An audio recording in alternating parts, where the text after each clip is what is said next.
bien trop peur pour venir rôder par ici et s'approcher de cette cabane. Tu vois, l'endroit où on passe sous le châtaignier. Et bien de là, on plonge sur le coin où il y a la cabane. Et en plus, tu sais bien que quand le renard apparaît, il y a toujours un clair de lune.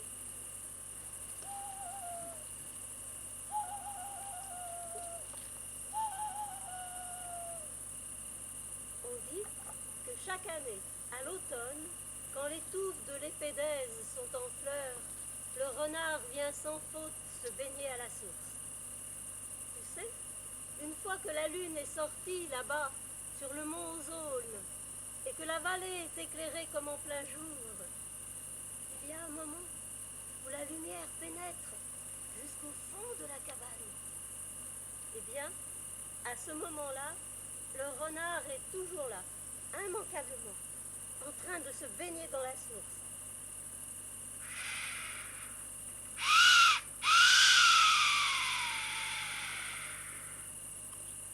Les eaux de la source sont si pures qu'elles en deviennent transparentes quand la lune les illumine. Et ils disent que de voir ce renard au beau milieu de la source, absorbé dans sa toilette, avec son pelage tout blanc, hérissé, occupé à se laver le cou et les aisselles, c'est une vision extraordinaire, comme si on se trouvait devant la Dame des Neiges.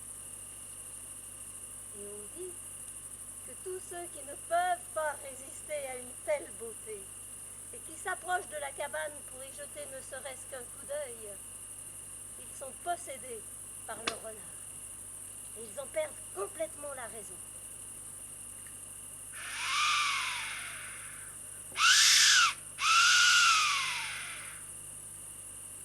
D'après ce que racontent ceux qui l'ont vu, quand on regarde depuis là-haut, de là où il y a le châtaignier, ça a beau être tout petit, on voit quand même distinctement un beau renard blanc, baignant tout entier dans le clair de lune, comme de l'argent scintillant, quitter la cabane en silence, d'un mouvement leste, pour s'en aller par le pont et poursuivre sa route.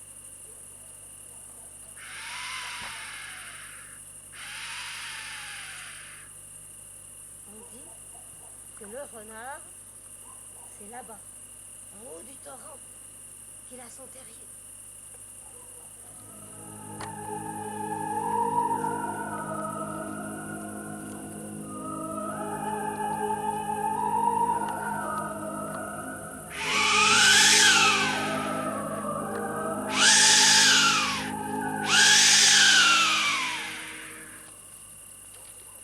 C'est la pleine lune.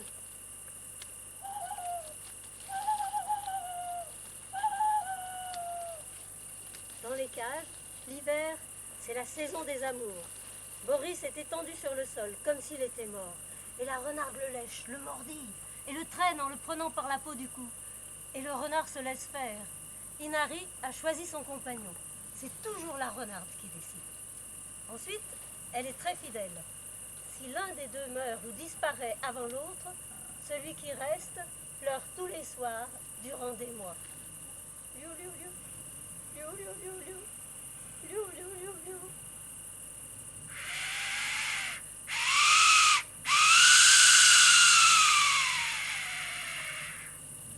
Deux mois plus tard, Inari cherche un endroit où s'isoler. Elle creuse partout. La renarde a une portée par an. Très jeune, elle ne fait que 2 petits, puis 3 ou 4. Et enfin, plus âgée, Mika en a fait jusqu'à 6.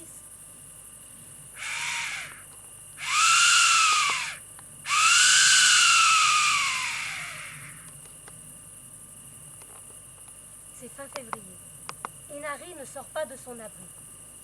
Je lui lance quelques cuisses de poulet à l'entrée de sa demeure. Je suis un peu inquiète, car il fait froid. Il gèle à nouveau. Il faut recouvrir l'abri, sinon les petits vont mourir. J'arrive à mettre une grosse couverture sur la souche de bois. Puis je glisse délicatement une petite bâche en plastique. Et je recouvre le tout avec des seaux de mousse et de terre. Le lendemain, je me précipite. Elle a tout laissé en ordre. Il y a juste une petite ouverture C'est par là qu'elle a dû passer pour sortir. Je lui reglisse à manger par le petit trou. Elle ne le prend pas tout de suite. Sûrement, les petits sont là. Je guette le moindre. Quand il cherche la mamelle, il pousse ce petit cri. Mais pour le moment, on n'entend rien. Il ne bouge pas encore. Durant 8 jours, je ne vois rien. Je ne peux pas savoir. Combien sont-ils? Sont-ils encore vivants? Je guette le moindre petit mouvement à l'intérieur. Mais il ne faut pas rester trop longtemps, ni trop près. L'important, c'est que la renarde soit confiante. Et surtout, qu'elle ne détruise pas l'abri. Au fil des jours, peu à peu, l'entrée s'agrandit, car elle sort plus souvent la nuit, et je perçois plus de mouvements. Jusqu'au jour où les petits commencent à trop bouger et à ouvrir les yeux, environ à 3 semaines. Et un soir, Inari est dehors et les transporte dans sa gueule, l'un après l'autre, sous la grande caisse. Je suis un peu inquiète, mais là, j'arrive à les apercevoir. Ils sont 3, ils sont énormes. Comment cette petite renarde de 2 ans a pu les faire aussi beaux, avec ses petites mamelles? Je double les rations, mais ils mangent, même le poulet, même les os.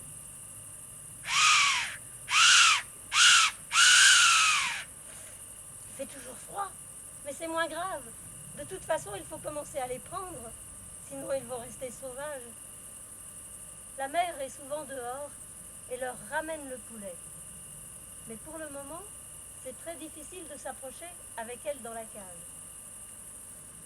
Puis arrive le jour où elle est plus intéressée par la nourriture que par ses petits, qui commencent à lui faire mal. Ses tétines sont toutes en sang. Les petits ont de petites dents. Inari est passé dans la cage à côté. Et enfin, on peut approcher les petits. Ils sont beaux, ils sont magnifiques. C'est 3 petites femelles et elles ne crachent pas. Elles ne sont pas trop sauvages. Je les emporte dans la chambre. Puis des biberons s'improvisent.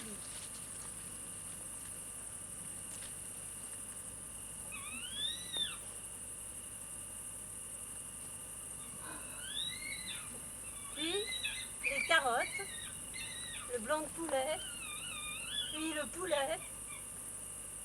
Mais ils mangent. Ils décortiquent même les os.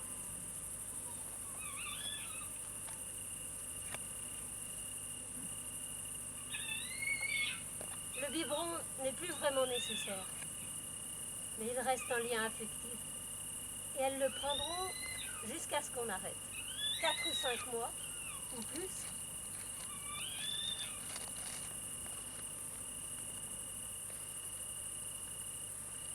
Dans la chambre, le grand plaisir, c'est de se glisser dans la couverture au fond du lit et de s'y faire interdire. Là, ils peuvent dormir tranquilles, sans que personne ne les dérange. Et à l'heure du jeu, pour en prendre un, il suffit de tâter la couverture. Qui est là? Qui est là? Puis, on ouvre la porte.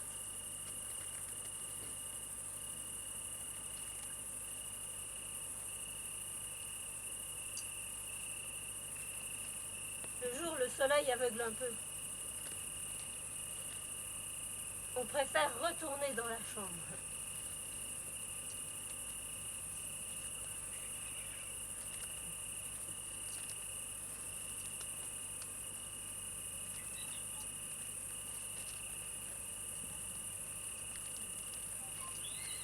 Et on part à la découverte. Tous à la queue leu. 1, 2, 3 et 4.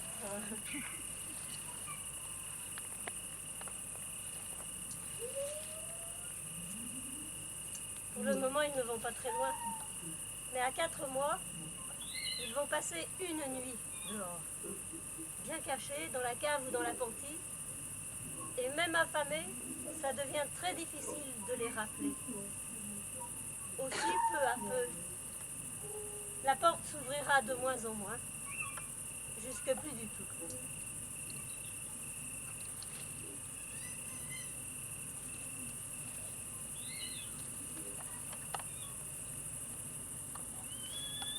Dans la maison, elles deviennent de plus en plus turbulentes.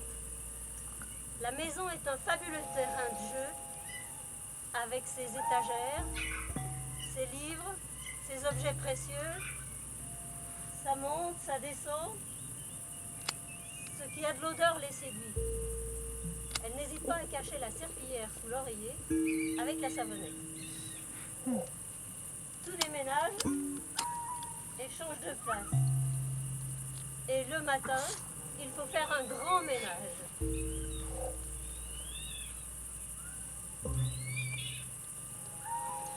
Les nuits sont très courtes, car elles ne se calment qu'à 9 h du matin. Au bout de 3 mois, la maison est innommable. Et c'est le passage obligé à l'enfermement, avec les cages dehors.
Les cages sont obligatoires.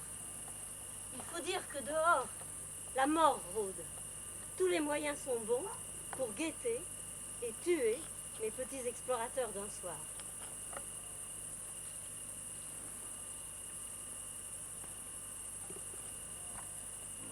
Alors, Bichtrouska, permettez que je vous raccompagne. Il y a encore beaucoup de chasseurs en liberté dans le bois. Et quand on a la tête ailleurs, il pourrait facilement arriver un malheur.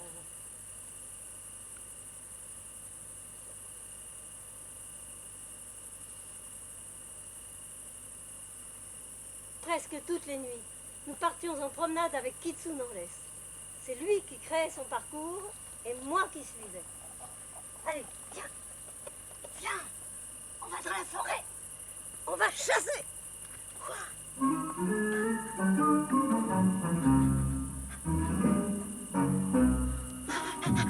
Ah mais tire pas comme ça, mais tire pas comme ça.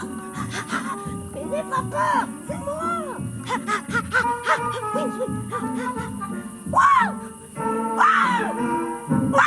Il a flairé le passage d'un lapin ou d'un autre animal. Ah mais non, non, non, allez, viens, viens, viens. Ah si, une souris. Oh ouais, allez, on recommence. Hey, il peut faire au moins une dizaine de fois le même 8. Et ça recommence. Ah non, non, non, non.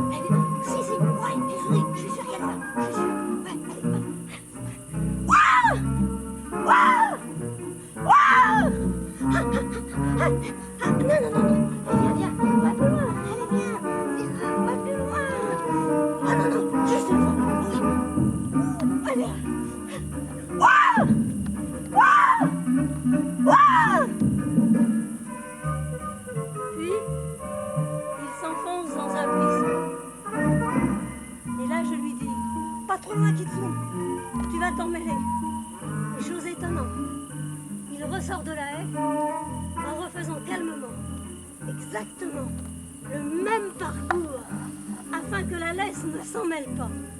Bravo Kitsune, bravo.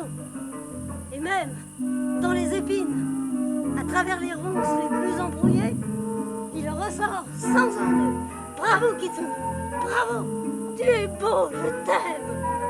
Il me fait un clin d'œil de contentement et repart dans un autre trou, le nez au vent. Et ça recommence. Et le petit bout de sa peau, le petit bout blanc, cette queue qu'il tient toute droite et dont on n'aperçoit que le bout à hauteur de l'herbe. C'est vraiment très joli. On se croirait dans un conte. C'était fabuleux. Ce mélange de compréhension, de satisfaction, de complicité. J'entrais dans son monde. Et durant ces promenades au clair de lune, j'apprends les pouvoirs. J'apprends à sentir, à entendre. Je vois ce que nous ne voyons pas. Il me redonne l'envie, le souffle. Il me communique sa joie, sa frénésie. Devant ce semblant de liberté. La liberté. Une souris, une souris.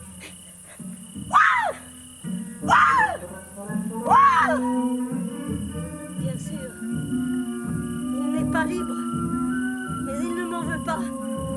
Et du moment que la promenade est satisfaisante, il s'en contente. Peu à peu, je deviens renarde. Je glisse sous l'air, à travers les barbelés, les épines. Kitsune, tire pas comme ça, mais tire pas comme ça. Mais tu vois bien que je ne peux pas te suivre. Mais tu vas m'étrangler. Quelquefois, nous sommes surpris par les taureaux que nous n'avions pas vus au fond du pré. Ils arrivent. Ce sont nos peurs d'enfants et nos jeux d'enfants qui remontent. Kitsune, viens vers moi, viens vers moi. Papa véreux. Là, je le tire, je le chope, je le prends dans mes bras et je l'emporte.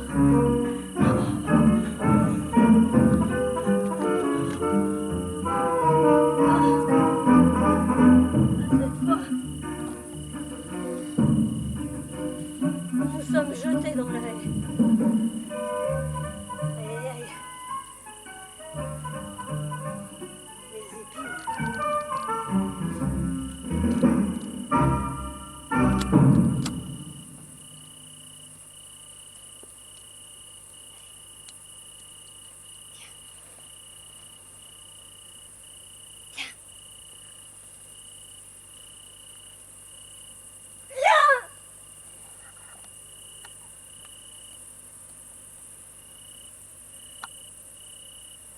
Kitsune est dans la maison. Il a enfin décidé de venir et de se laisser prendre. C'est la première fois depuis mon retour. Il a fallu 15 jours de demande quotidienne, mais aujourd'hui il est là, sur le lit. C'est un peu comme s'il était mon amant. Un amant de retour que j'aurais beaucoup aimé. Un amant et un enfant. La maison devient plus gaie, plus chaude. Tu donnes leur raison d'être aux choses. Je t'aime, Kitsune. C'est d'une beauté incroyable. Tu me donnes une force inouïe, rien que parce que tu veux bien jouer avec moi. Je t'aime. La condition humaine, le poil à la peau. Il aurait mieux valu rester renard, bien à l'abri dans l'asile cher aux renards. Mes frères, mes sœurs. Ici, dans ce monde d'Occident, je me sens prisonnière. Kitsune et Aya se sont échappés. Kitsune et Aya se sont échappés depuis 3 semaines. C'est fin février. Il fait beau. Cette nuit, Kitsune est venu me manger dans la main. Je n'ai pu le prendre. Il ne le désirait pas. Demain, c'est le dernier jour de chasse. Et après, ils auront tout le printemps pour être tranquilles. Je me suis sauvée. Et je suis redevenue un animal sauvage. J'ai trouvé la forêt plus sombre que la nuit noire. Et je me sentais libre.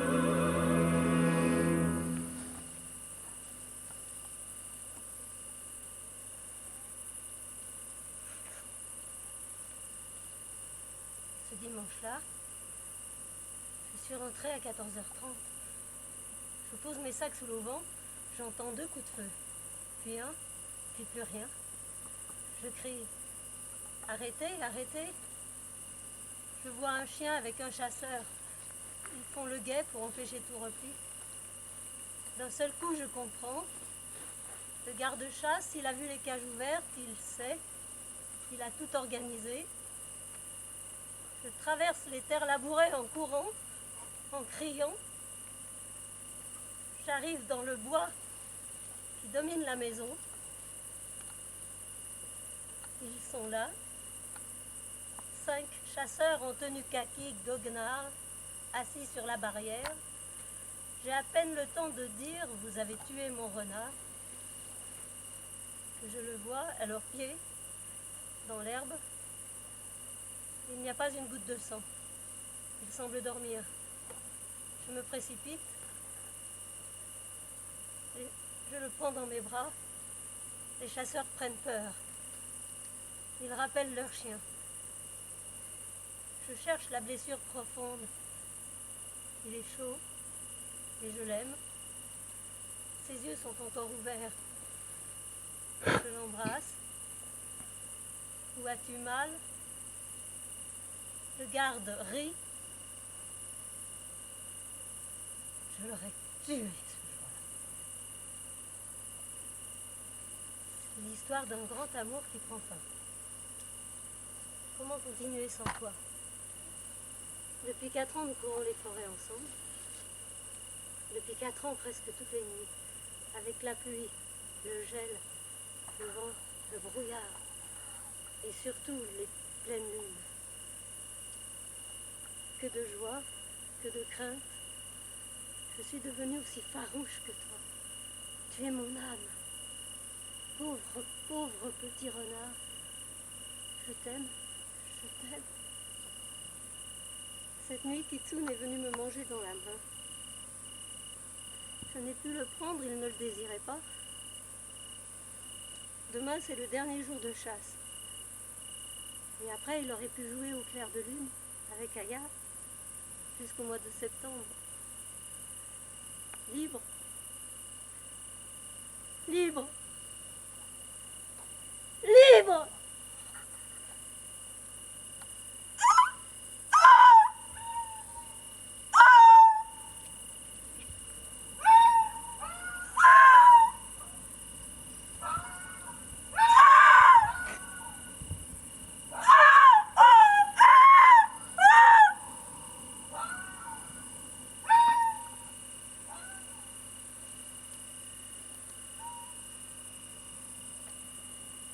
Toujours. Dès qu'il s'est agi de définir la singularité humaine, les animaux sont apparus à la pensée comme la vision d'un monde dénué de conscience. Des fondements même de l'humanisme à aujourd'hui, il semble que cet automatisme ait prévalu et il faudrait des années de travail pour rassembler le matériel par lequel la pensée, cherchant à asseoir sa fierté, en est venue à procéder par comparaison avec le monde animal. Il y a quelque chose de pitoyable à voir ainsi l'homme continuellement chercher les preuves de sa sublimité dans le spectacle inverse et comme dégradé que lui offriraient les animaux et qui serait, l'étymologie française en fait foi, celui de la bêtise. L'animal attire. Et et sans doute va-t-il mourir. Et la forêt peut être elle aussi pourrissante et bourbeuse. Mais c'est le cerf qui s'en va, qui mène la meute. Et dans l'ordre des poursuivants, l'homme vient en dernier. La bête a résisté, mais ensuite tout s'est passé très vite. Le propriétaire était absent, mais un jeune homme se trouvait là à l'arrivée de la meute. Je leur ai demandé plusieurs fois de partir, mais tant que le cerf n'était pas mort, ils ont continué. Car le cerf a été achevé coup de dague. Selon les chasseurs, tout a été fait selon les codes de la vénerie. Ce cerf était, je vous le répète bien, blessé à mort, et il est dans l'éthique de la vénerie de ne pas laisser souffrir les animaux inutilement. C'est vrai qu'on ne peut pas envoyer une demande en 3 exemplaires au propriétaire de la maison qui n'était pas là. Nous sommes entrés et nous avons servi l'animal, on l'a achevé pour mettre fin à ses souffrances. Ceux à qui le langage fait défaut semblent les dépositaires d'un silence qui ne sera jamais le nôtre, et dans lequel semblent se rassembler, sous la forme d'une impuissance massive, les secrets d'un pouvoir, d'une attente que nous aurions perdue. De ce retrait, parfois les animaux sortent bruyamment, ils crient, et c'est comme si brusquement ils passaient du silence à un au-delà du langage, ou comme si leur désir de penser allait trop loin pour pouvoir se dire, de telle sorte que résonne avec leurs cris l'écho d'une fatalité, d'une impuissance qui enchaînerait toutes les créatures. Les cris pétrifient, parce que autour d'eux, tout est déjà comme un monde de pierre. Gilles Deleuze.